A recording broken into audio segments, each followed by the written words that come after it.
नमस्कार। राजस्थान की तमाम फटाफट खबरों में आपका स्वागत है। राजस्थान की खबरों के लिए आपसे निवेदन कि यदि आपने हमारे चैनल को सब्सक्राइब नहीं किया है तो कृपया करके राजस्थान की खबरों के लिए आपके अपने चैनल को सब्सक्राइब करना ना भूलें। आप सब्सक्राइब करते हैं तो हमें हिम्मत होती है सही और सच्ची खबरें आप तक पहुंचाने की। वरना मीडिया में किस तरह की खबरें आपको दी जा रही है वह आप आज नहीं तो कल अवश्य ही समझेंगे, जब आपके ऊपर ये इस तरह की पीड़ा होगी कि आपका बच्चा बेरोजगार है लेकिन उसकी कोई खबर दिखाता ही नहीं है। आपके पास कोई समस्या है, अस्पताल की समस्या है, कोई दिखाता ही नहीं है। आप महंगी शिक्षा से परेशान हैं, कोई इसकी चर्चा करता ही नहीं है। महंगाई से परेशान है फिर भी बेखबर खबर वाले। जब आप इस तरह की घटनाओं से वाकिफ होंगे तब आप समझेंगे कि किस तरह से मीडिया आपको खबरें दिखा रहा है। इसलिए तो क्या है आज की बड़ी खबर, मकर संक्रांति। जी हाँ, मकर संक्रांति इस बार खास रही। सूर्य के उत्तरायण होते ही मौसम ने ऐसा साथ दिया कि दिन भर धूप खिली, दोपहर तक धीमी, फिर रात तक तेज हवा चली। सुबह 6:30 बजे से आधी रात तक लोग छतों पर डटे रहे। पूरे दिन जहां लोगों ने जमकर पतंगबाजी की, वहीं शाम से देर तक विशिंग लैंप भी उड़ाए और दिवाली की तरह आतिशबाजी की गई। दान पुण्य के साथ लोगों ने तिल, गुड़, गजक, पकौड़ी, खिचड़ी का मजा लिया। राजधानी में भी मंगलवार को मकर संक्रांति पर्व पर जोरदार उल्लास देखने को मिला। 2-3 दिन बारिश के बाद मंगलवार को अच्छी धूप खिली तो पतंगबाजों के चेहरे खिल उठे। डीजे की तेज धुन के बीच आसमान में दिन भर पतंगे नाचती दिखी। शाम होते होते ही आतिशबाजी होने लगी तो आसमान सतरंगी हो गया। इसके बाद रात को विशिंग लैंप उड़े तो ऐसा लग रहा था कि मानो तारे ही जमीन पर उतर आए हो। पतंगबाजों ने सूर्योदय से पहले ही छतों पर डेरा जमा लिया और शाम ढलने तक लोग छतों पर ही रहे। डीजे की धुनों पर नाचते गाते लोगों ने जमकर पतंगबाजी की और दाल की पकौड़ी, फीनी, तिल के लड्डुओं का लुत्फ भी उठाया। हर मकान की छत पर रौनक देखने लायक थी। मोबाइल में खोए रहने वाले युवा और बच्चों में सबसे ज्यादा पतंगबाजी का उत्साह देखने को मिला। बच्चों ने छोटी पतंग और गुब्बारे उड़ाए। कॉलोनियों ने कई घरों पर सामूहिक पतंगबाजी भी की गई। जयपुर की चार दीवारी नहीं बल्कि बाहरी क्षेत्र में भी जमकर आतिशबाजी पतंगबाजी की गई। वहीं पतंगबाजी में कुछ न कुछ घायल भी होते हैं, कुछ न कुछ परिंदे घायल भी होते हैं। इसलिए पतंगबाजी के दौरान जयपुर में 86 जने घायल हो गए। इनमें से गंभीर 17 जनों को एडमिट किया गया। एसएमएस अस्पताल में सबसे अधिक 56 जने पहुंचे। वहीं जयपुर या गणगौरी निजी अस्पतालों में भी 30 से अधिक घायल पहुंचे। मकर संक्रांति पर पक्षियों के लिए भी थोड़ी सी दिक्कत करता है, परेशानी पैदा करता है। इसलिए मकर संक्रांति पर जयपुर में करीब 410 पक्षियों के घायल होने की सूचना है। इसमें कबूतरों के अलावा बाज, चील व उल्लू भी शामिल है, जिनका उपचार किया गया। शहर भर में करीब 26 जगह उपचार के लिए शिविर लगे थे। 240 घायल पक्षियों का उपचार करके उनकी जान बचाई गई। 410 परिंदे घायल हुए, 26 जगह किया गया उपचार। वहीं अब बढ़ते हैं और खबरों की ओर। मेहंदीपुर बालाजी के समाधि वाली गली में स्थित रामकृष्ण आश्रम के एक कमरे में एक ही परिवार के 4 जनों के शव मिले।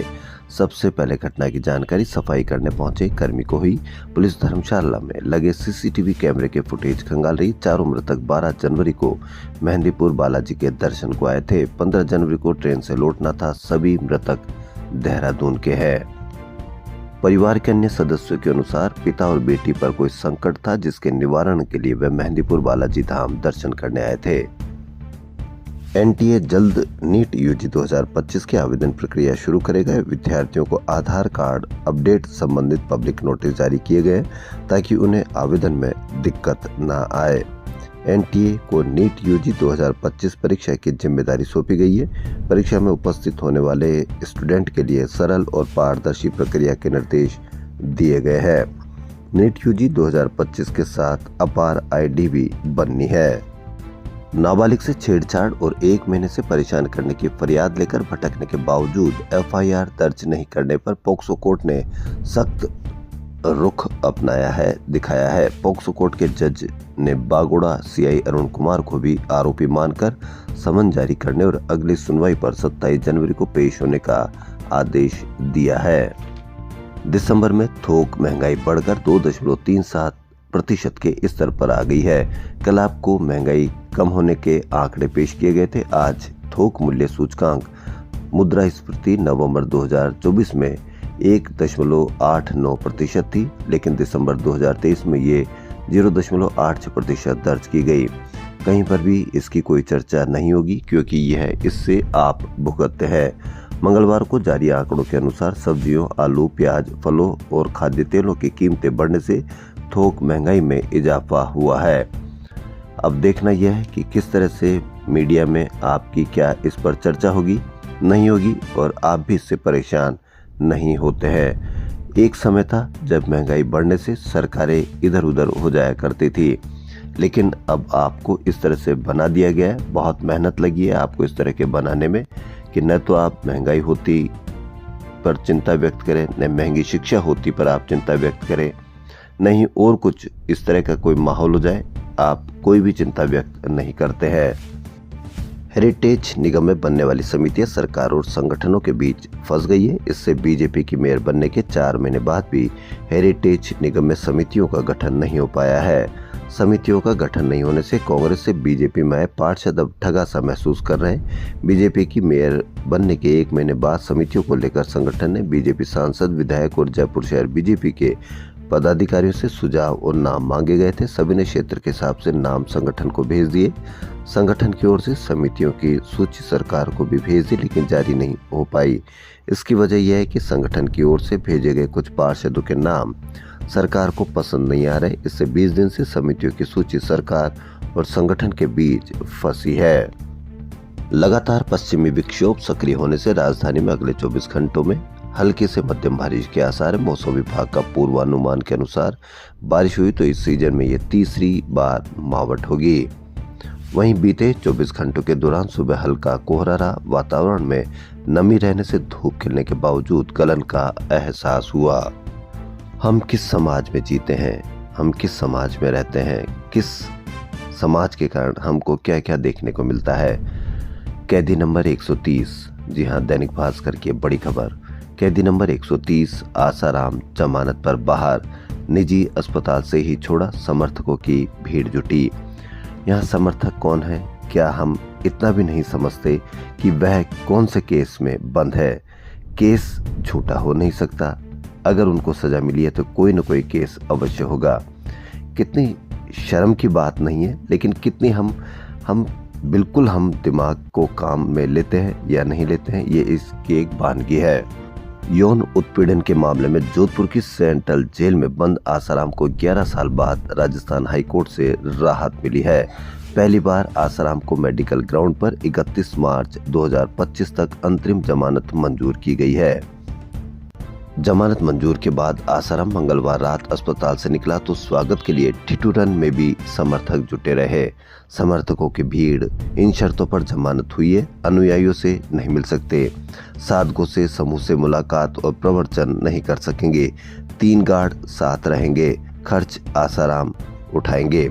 आसाराम जोधपुर और अहमदाबाद के 2 अलग अलग दुष्कर्म मामलों में आजीवन कारावास की सजा काट रहा है।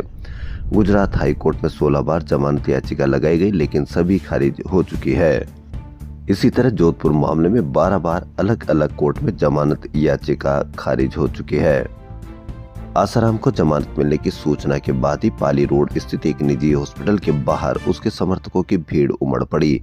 देर रात तक सभी बाहर इंतजार करते रहे। तकरीबन 10:30 बजे आसाराम फूलों की माला और मुकुट पहने बाहर आया तो समर्थक खुशी से चिल्लाने लगे। क्यों चिल्लाने लगे? क्या उनके आपस का कोई न कोई जो उनके भक्त हैं, उन्हीं भक्त में से आसाराम के अलग अलग दुष्कर्म मामले में बंद है। क्या उनको इस तरह से ये करना चाहिए कि एक बलात्कारी का इस तरह से स्वागत के मुकुट पहने समर्थक खुशी से चिल्ला रहे? इस पर आप अवश्य कमेंट करें। जयपुर के एक चित्रकूट इलाके में मसाज पार्लर के आड़ में ग्राहकों को ब्लैकमेल करने वाले 3 संचालकों को पुलिस ने पकड़ लिया। गिरफ्तार आरोपी कृष्ण कुमार अवधपुरी, कॉलोनी वैशाली नगर, अरशद अली दुर्रानी, राजौरी गार्डन, नई दिल्ली व कुलदीप सिंह किशनगढ़ अजमेर के रहने वाला है। थाना अधिकारी जहीर अब्बास ने बताया कि तीनों आरोपी गांधी पथ पर स्पा सेंटर की आड़ में वेश्यावृत्ति करवा रहे थे। उसके बाद ग्राहकों को ब्लैकमेल कर पैसे भी मांग रहे थे। शिकायत का सत्यापन करने के बाद तीनों को पकड़ लिया गया है। स्पा सेंटर को यदि इस तरह की कार्रवाई करते हैं तो कितना गलत करते हैं, और स्पा सेंटर को क्यों लाइसेंस मिल रहे हैं, किस तरह के कार्य के लिए लाइसेंस मिल रहे हैं और किस तरह के कार्य उनमें हो रहे हैं, इस पर भी आप अवश्य कमेंट करें। Police commissioner Biju George Joseph ने मंगलवार को शहर की कच्ची बस्तियों के बच्चों के साथ मकर संक्रांति मनाई। जोसफ ने बस्ती के बच्चों को पतंग, डोर व मिठाइयां वितरित की। इस कार्यक्रम में जोसफ के साथ additional commissioner Yogesh Dadhich, DCP north राशि डोगरा डूडी व डीसीपी ईस्ट तेजस्वनी गौतम सहित कई अधिकारी मौजूद रहे। सांबरलेक कस्बे की एक ये खबर। भादरपुर गांव में मंगलवार सुबह किन्नर का शव मिला। शव के पास एक कीटनाशक की खाली बोतल भी मिली। साथ ही पर्स में 2 मोबाइल के साथ सुसाइड नोट मिला। इसमें युवक के प्यार में धोखा देने के कारण आत्महत्या करने की बात लिखी गई है। किन्नर पुणे से हवाई यात्रा कर सोमवार को जयपुर आई थी। इसके बाद सांबर के भादरपुरा गांव में प्रेमी के घर पहुंची। प्रेमी वहां नहीं मिला तो उसने घर के पास ही आत्महत्या कर ली। स्थानीय लोगों ने बताया कि किन्नर पहले भी कई बार युवक से मिलने गांव आ चुकी थी। किन्नर के युवक से मिलने पर परिजन ऐतराज जताते थे। दैनिक भास्कर की एक और खबर। आरयूएचएस प्रदेश का एकमात्र अस्पताल जिसमें 3 मुख्य पदों पर बैठे अधिकारी पिछले कई सालों से कार्यवाहक की भूमिका में ही काम कर रहे हैं। सरकार और चिकित्सा विभाग के आला अधिकारियों के लेट लतीफी की वजह से ही आरयूएचएस में स्थायी नियुक्ति नहीं हो सकी है। हालांकि सरकार हर बार कुछ दिन में पद भरने का आश्वासन देती है, लेकिन पिछले 6 महीने में कुछ नहीं कर सकी है। अब इस वजह से एम्स की तर्ज पर चलाए जाने वाले RIMS Rajasthan institute of medical sciences का भी काम प्रभावित हो रहा है। एसएमएस अस्पताल में मरीजों के भार को कम करने के लिए पिछले कई सालों से कवायद चल रही है। इसी क्रम में आरयूएचएस में रिम्स को लेकर तैयार किया जा रहा है। उद्देश्य कि एम्स की तरह ही रिम्स में इलाज प्रक्रिया शुरू हो और मरीज को यहां बेहतर इलाज दिया जा सके। सप्तशक्ति कमांड ने मंगलवार को जयपुर मिलिट्री स्टेशन में वेटरन्स डे 2025 का आयोजन हुआ। इस कार्यक्रम के माध्यम से स्टेशन के सभी पदों ने पूर्व सैनिकों व वीर नारियों के बलिदान को सम्मानित किया। जयपुर के प्रेरणा स्थल पर राजस्थान के राज्यपाल हरिभाऊ किशन राव बागड़े और army commander lieutenant general Manjinder Singh ने भूतपूर्व सैनिकों को पुष्पांजलि अर्पित की। विभिन्न प्रदेशों से आए साहित्यकारों को जयपुर सम्मान से अलंकृत किया गया। मौका था जयपुर साहित्य समिति की ओर से मानसरोवर स्थित अग्रवाल फार्म मानसरोवर सामुदायिक केंद्र में आयोजित जयपुर सम्मान समारोह और साहित्य समागम का। मुख्यमंत्री भजनलाल शर्मा ने कहा कि केंद्र सरकार से साल 2026 में खेलो इंडिया राष्ट्रीय प्रतियोगिता की मेजबानी राजस्थान को देने की मांग की गई है। खेल प्रतिभाओं को निखारने के लिए राज्य में राष्ट्रीय उत्कृष्टता केंद्र एवं खेलो India state centre of excellence की स्थापना का भी आग्रह किया गया है। जयपुर में राष्ट्रीय उत्कृष्टता केंद्र खोलने से स्थानीय एथलीटों को प्रोत्साहन मिलेगा, साथ ही राष्ट्रीय और अंतर्राष्ट्रीय स्तर के खिलाड़ी तैयार करने में भी मदद मिलेगी। मुख्यमंत्री भजनलाल शर्मा ने मंगलवार को मकर संक्रांति के पर्व पर जल महल की पाल पर पतंग उत्सव की गुब्बारे व पतंग उड़ाकर शुरुआत की। सीएम ने मकर संक्रांति के पावन पर्व पर कर्मशील व दानशील बनने का संदेश देते हुए जरूरतमंदों को मदद करने का आह्वान किया। कार्यक्रम में मुख्यमंत्री ने पतंगों की प्रदर्शनी का अवलोकन किया। इस अवसर पर उनके साथ कई राजस्थान के मंत्री विधायक उपस्थित थे। कांग्रेस का संगठन कांग्रेस सेवा दल फिर से राष्ट्रीय स्वयंसेवक संघ के प्रशिक्षण शिविर और शाखाओं की तरह शाखाएं लगाएगा। विस्तारक भी बनाए जाएंगे। 55 साल से सेवा दल की शाखाएं बंद है। अब राष्ट्रीय स्तर पर हुए मंथन के बाद सेवा दल में फिर से क्रांति का बिगुल बजाने के लिए सेवा दल की राष्ट्रीय कार्य समिति की बड़ी बैठक जयपुर बाड़ा पदमपुरा में 17 से 19 जनवरी तक होने जा रही है। इसमें सेवा दल को प्रांत और राष्ट्रीय स्तर पर प्रभावी संगठन के रूप में फिर खड़ा करने की योजना बनेगी। प्रस्ताव लिए जाएंगे। बताया जा रहा है कि पूर्व प्रधानमंत्री इंदिरा गांधी के हाथ में कमान आने के बाद से सेवा दल की शाखाएं आदि बंद हो गई थी। अब 2 पीढ़ी बाद फिर से संचालित की जाएगी। एसआई भर्ती परीक्षा को लेकर सियासी बयानबाजी जारी है। एक दिवसीय दौरे पर मंगलवार को टोंक पहुंचे कांग्रेस के राष्ट्रीय महासचिव एवं टोंक विधायक सचिन पायलट भी भर्ती रद्द नहीं करने पर भजनलाल सरकार पर हमलावर दिखे। पायलट ने कहा कि सरकार की एजेंसी से लेकर उनके ही एक मंत्री भर्ती को रद्द करने की बात कर रहे हैं। विपक्ष में रहने के दौरान भी इसको लेकर संघर्ष करने वाले भाजपा नेता किरोड़ीलाल मीणा की भर्ती रद्द करने की मांग के बावजूद सरकार ने कोर्ट में भर्ती रद्द करने से इनकार कर दिया। पायलट ने सवाल उठाते हुए कहा कि आखिर सरकार पर किस दबाव से भर्ती रद्द नहीं कर रही। उन्होंने पूरे मामले की जांच की भी मांग की है। मकर संक्रांति के पर्व पर विधानसभा क्षेत्र के एक दिवसीय दौरे पर आए पायलट सुबह 11:15 बजे नवाबपुरा पहुंचे, जहां उन्होंने 1 करोड़ रुपए की लागत से निर्मित एक स्कूल भवन का लोकार्पण किया। उन्होंने स्कूल के बच्चों को संबोधित करते हुए कहा कि जीवन में पढ़ाई और शिक्षा से बड़ा कोई वरदान नहीं है। हर साल राजस्थान की संपन्नता को लेकर भविष्यवाणी करने वाला दड़ा आवा कस्बे में यानी ये देवरी टोंक की खबर। मंगलवार को मकर संक्रांति के अवसर पर खिला गया दड़ा महोत्सव में 12 गांव के हजारों किसानों की 2.5 घंटे चली मशक्कत के बाद दड़ा अब दूनी गोल पोस्ट की तरफ सरकने लगा तो वहां मौजूद हजारों किसानों के चेहरों पर मुस्कान आ गई। लेकिन कुछ देर बाद ही दड़ा गोपाल चौक में बीचों बीच आ गया।